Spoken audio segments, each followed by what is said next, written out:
उत्तर प्रदेश से, जहां पर अवैध मदरसों पर एक्शन लगातार जारी है। 17 दिन हो चुके हैं। 17 दिन में 20 मदरसों पर बुलडोजर की कार्रवाई की जा रही है। 2 मजार, एक ईदगाह और एक मस्जिद भी यहां पर ध्वस्त किया गया है। गैर मान्यता प्राप्त 110 मदरसों को सील कर दिया गया है। कार्रवाई से मदरसा संचालकों में हड़कंप मचा हुआ है। तो कार्रवाई जिस तरीके से तेजी से यहाँ देखी जा रही है, मदरसा संचालकों में हड़कंप भी देखा जा रहा है। लगातार कई दिनों से ये कार्रवाई, 17 दिनों से ये कार्रवाई जारी है और 17 दिन में 20 मदरसों को जो है ढहा दिया गया है। 2 मजार, एक ईदगाह भी इसमें शामिल है। गैर मान्यता प्राप्त इनको चलाया जा रहा था, कोई मान्यता जो है वो मिली नहीं थी और इसलिए इनके ऊपर ये बड़ी कार्रवाई जो है वो की जा रही है।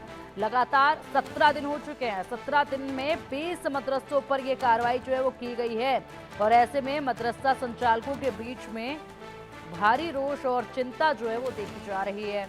अगर आपके पास कागजात नहीं है, मान्यता मदरसा चलाने की नहीं है, अवैध तरीके से अगर आप मदरसा चला रहे हैं जिसकी जानकारी सरकार को नहीं है, प्रशासन को नहीं है, तो उस पर कार्रवाई होगी और वो कार्रवाई जो है वो यहाँ पर की भी जा रही है। तस्वीरें आपके सामने हैं। ये वो मदरसे हैं जिनकी अनुमति नहीं ली गई थी। बिना अनुमति के इन मदरसों को चलाया जा रहा था और इसीलिए प्रशासन की तरफ से जो है इस पर अब कार्रवाई की जा रही है। पीले पंजे की कार्रवाई जो है वो साफ तौर पर देखी जा सकती है। इसमें जिस तरीके से ढहाने का काम इनको किया जा रहा है। फिलहाल जो बाकी के मदरसा संचालक हैं उनके अंदर इस वक्त जो है वो चिंता का सबब नजर आ रहा है। अधिक जानकारी के लिए हमारे सहयोगी मिथिलेश पाठक का रुख करेंगे। मिथिलेश, 17 दिनों में 20 मदरसों पर कार्रवाई की गई है, आगे ये कार्रवाई अभी भी जारी है। कितने और ऐसे मदरसे जिन पर कार्रवाई की जानी है, मदरसा संचालकों का क्या कुछ कहना है?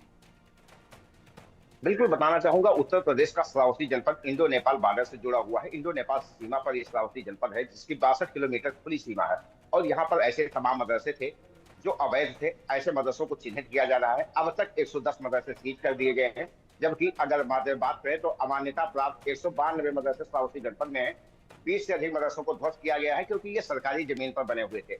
उत्तर प्रदेश के मुख्यमंत्री योगी आदित्यनाथ ने साफ शब्दों में कहा है कि अतिक्रमणकारी बख्शे नहीं जाएंगे, एक एक इंच जमीन हम वापस लेंगे। वही श्रावस्ती में होता हुआ दिखाई दे रहा है। श्रावस्ती में लगातार बुलडोजर गरज रहा है। ऐसे स्थान चिन्हित किए जा रहे हैं जो सरकारी जमीन पर ईदगाह बनाए गए हों, मजार बनाए गए हों या मस्जिद बनाई गई हो, इन्हें ध्वस्त किया जा रहा है और यह लगातार कार्रवाई जारी है, जिसके चलते कहीं ना कहीं श्रावस्ती में हड़कंप मचा हुआ है। मदरसा संचालक हड़कंप की स्थिति में है। कई मदरसा संचालक अपना मदरसा छोड़कर भाग जाते हैं। जैसे ही टीम वहां पर पहुंचती है वो वहां से फरार हो जाते हैं। मदरसाओं को बंद कर दिया गया है। यहाँ पर शिक्षा बंद कर दी गई है। 1-2 महीने से लोग यहाँ पर पढ़ा भी नहीं रहे, लेकिन मदरसा अब भी स्थित मिलता है, खुला मिलता है और ऐसे में लगातार उन पर सीलिंग की कार्रवाई की जा रही है, जिसके चलते श्रावस्ती में हड़कंप की स्थिति देखी जा रही है। जी बिल्कुल, हड़कंप की स्थिति जो है वो देखी जा रही है। लिस्ट एक बनाई गई है, उसके तहत कार्रवाई की जा रही है। क्या कुछ इस मामले में और बड़े अपडेट सामने आ रहे हैं? क्या कुछ यहाँ पर लोगों की तरफ से जो है वो कहा जा रहा है जब ये कार्रवाई हो रही है? जाहिर सी बात है, इस तरीके से इतनी तादाद में मदरसों को ढहाना बड़ी कार्रवाई है ये। बिल्कुल पिंकी, ये बताना चाहूंगा, बिल्कुल बड़ी कार्रवाई है। अब कहीं ना कहीं मदरसा संचालक भी दो मतलब दबी आवाज में आवाज उठाने लगे हैं। उनको चिंता तो हुई है। लाखों करोड़ों रुपए लगाकर उन्होंने मदरसा बनाया था और इस मदरसे को अगर 2 पल में ध्वस्त किया जाता है तो कहीं ना कहीं उनको चिंता तो आएगी। अब लगातार ये कार्रवाई जारी है, लेकिन कोई खुलकर सामने नहीं आ पाता है। 1-2 लोगों ने अगर ऐसी कोशिश की थी, सोशल मीडिया पर एक पोस्ट डाला था तो उन पर प्रशासन ने कई कार्रवाई की, उन्हें जेल का रास्ता दिखाया। ऐसे में कोई उधर खुल के तो नहीं आ रहा है, लेकिन कहीं ना कहीं जी।